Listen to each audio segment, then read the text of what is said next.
PTSD and suicide among veterans are all too common among families across the U.S. A West Michigan woman is helping her longtime friend whose husband died by suicide this year through a book she wrote years ago and finally got published. 13 News Side's Nick Nelson spoke to the author and the widow today. Nick, how do they want to help other families? Yeah, Sarah Haddon and Suzanne Zandstra have known each other since they were kids and says it was their family's involvement in the military that kept them in touch throughout the years. Zandstra, who lives near Sand Lake, is now trying to help her longtime friend as she continues to grieve for her husband. My husband at the time went into the military, and I saw that she was in the military, so I kind of reconnected with her. I just followed her military journey. Suzanne Zandstra and Sarah Haddon have been linked by their family's mutual military service. Haddon met the love of her life, Will, shortly after joining the Army in 2001. They were married for 22 years and had 4 daughters who they raised at Fort Rucker in Alabama. However, after a long battle with PTSD, Will took his own life in April. I saw the slow fade of my husband just trickling away over the years. And yeah, he passed away on April 13th well, I found him on the 14th.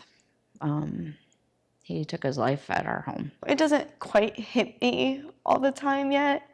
But, knowing my kids won't have a grandfather and, all I have is memories I do have. I just wish I had had longer than however many years I had. Haddon says she was informed by military support services that the benefits the family was receiving since Will's retirement could no longer be given to the family. That's when Zandstra, who had written a children's book highlighting the struggle of the child of a service member, decided to fast-track the publishing and use the proceeds to support Haddon and her family. Knowing the backstory with what happened with Sarah and her husband and her kids not having their dad come home while I'm going through writing and re-editing this book, it just was a massive struggle to get it done, and just the weight of it was so immense, but I got it all done. Haddon hopes more people will buy the book, not only to help her, but to raise awareness of the struggle so many families are faced with. I just got to find my niche as to what